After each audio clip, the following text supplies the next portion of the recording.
ng NTPB. So nandito tayo sa may Ilaya Divisoria.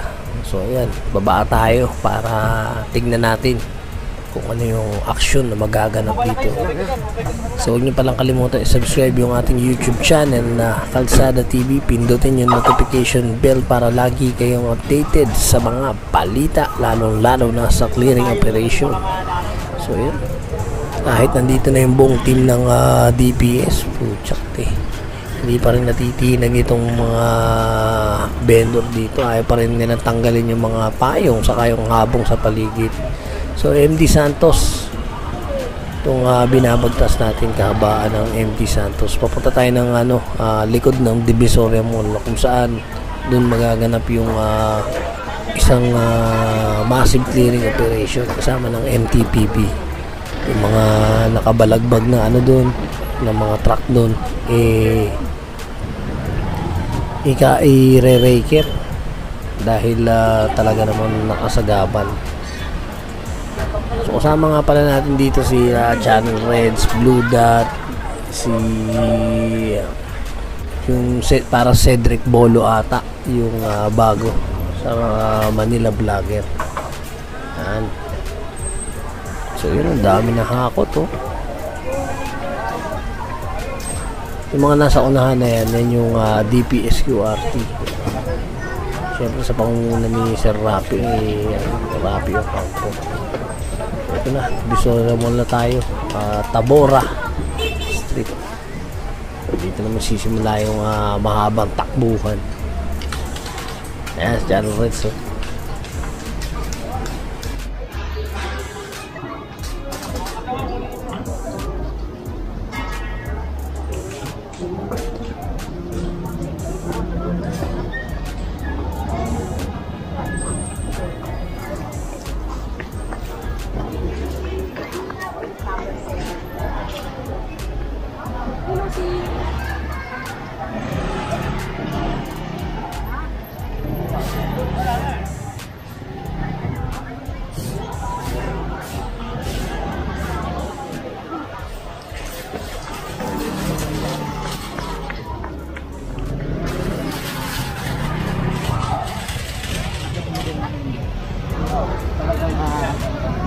So yan, at nandito na tayo sa may likod ng Divisoria Mall na kung saan ayan, nakalatag na yung mga truck, yung mga flatbed ng ng mga team ng raker yan. So yan, isa-isa ng kinabitan ng bakal para hatakin itong mga truck na to. So maganda yung mga ganitong clearing operation, yung may kasama tayong MTPB para talaga lahat nalilinis. Kung maalala nyo, nagkaroon na rin tayo ng mga clearing operation dito sa area na to. Pinatanggal natin yung mga karinderya. Hindi ko nga lang alam kung bakit hindi binakbakan ng DPS yung mga karinderya dito, na pinaalis na rin nung kung matatandaan nyo, sinabihan na nung team ng Manila Hawkers. So ayan, tinawag na at isa-isa ng isasampa dun sa ating mga tow truck. Haba So marami kasi dito mga naka-illegal park na mga parang kuliglig, kaya pinaalis. Ito yung mga nag-aantay ng pasahero dito sa Divisoria. So ayan, isa-isa na siyang itinali at ikinadena para hatakin dun sa sa impounding area. So yun, napakarami na yun. Baga naging parang tambayan na nila dito. So dito naman sa unahan natin, merong isang sasakyan na nag-overnight na dito. Halata naman nag-overnight dahil may cover pa. So ang katwiran ni tatay dito, nagbabayad naman siya ng parking, kaya nga lang overnight. So pinapaliwanag sa kanya at ayaw niya na maintindihin.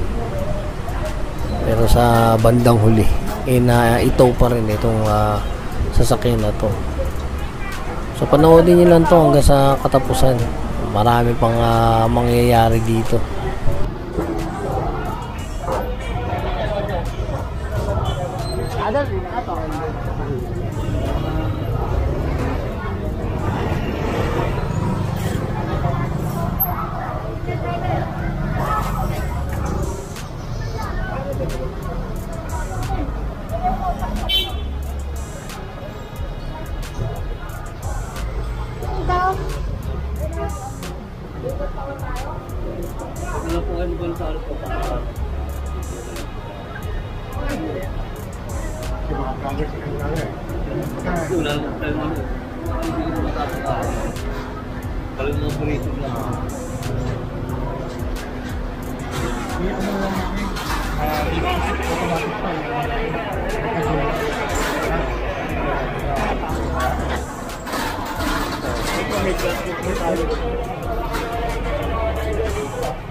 Ay, umalis ka dyan, mamaya.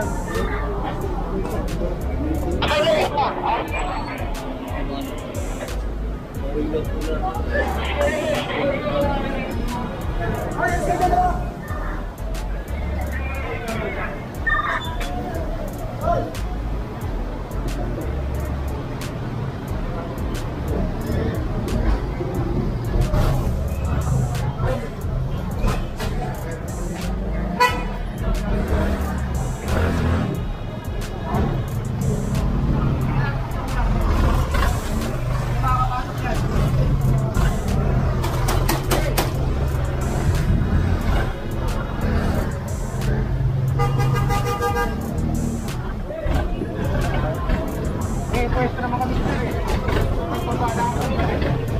Nagpapalang kami ng tuwing rin. Hindi sa atin tayo, sige, kailangan yan.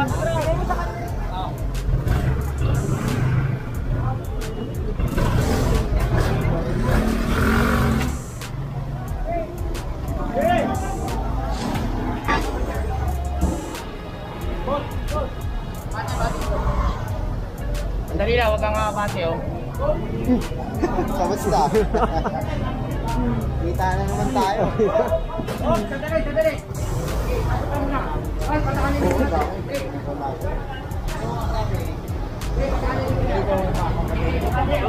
Wala.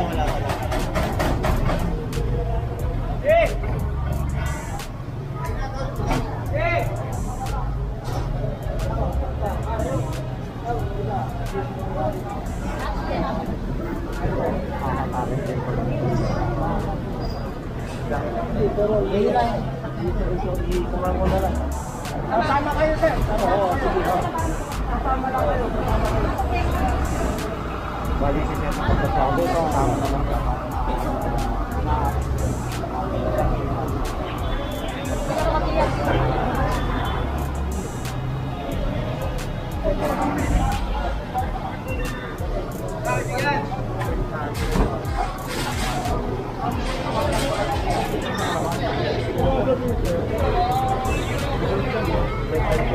Hindi pa nga po natrato. Ano kaya lang po naman?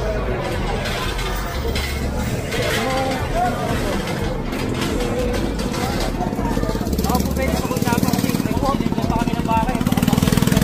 Baka po magtagal kami, makapapagalitan kami. Baka pwede pa matapos. Yan, may rinig nyo naman po. Isa lang po. Wala, kita lang. Ako wala si pakiusap ko yan. Hindi ko mawala kami bahay, nakaparcel. Pero iwanan na lang po ito. Hindi ka nga. Hindi ka nga, para umalis ka. Ito na dito, huwag nyo palitin.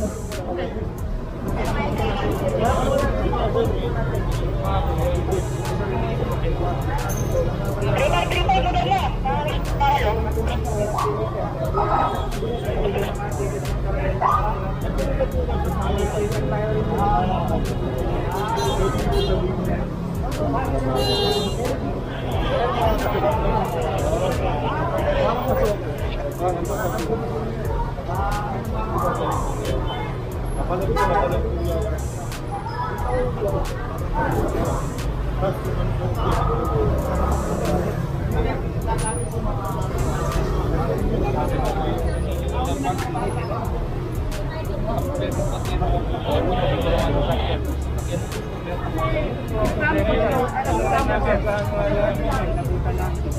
Tama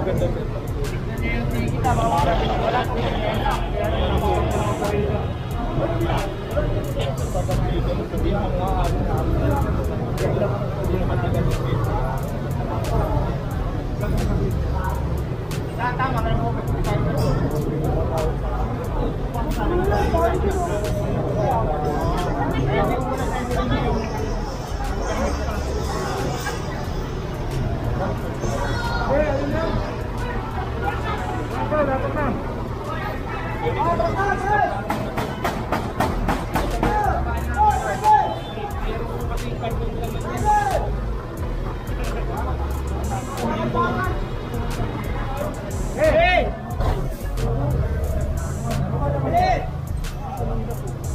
Pinapa kasi po, ito na po yan. Dapat kumanda na po yan. Ito po natin po yung break ng manistan. Hindi po dinawag po yun.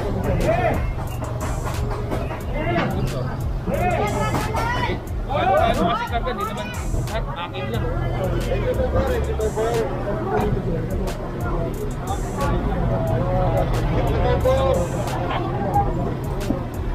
Rep!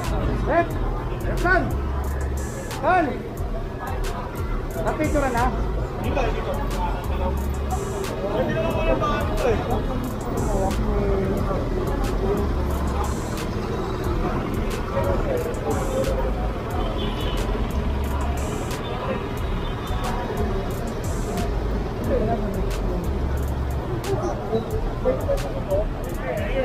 Papatigan na yun.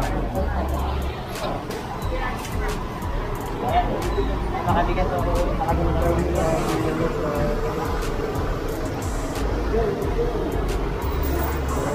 Tapos makikira ako.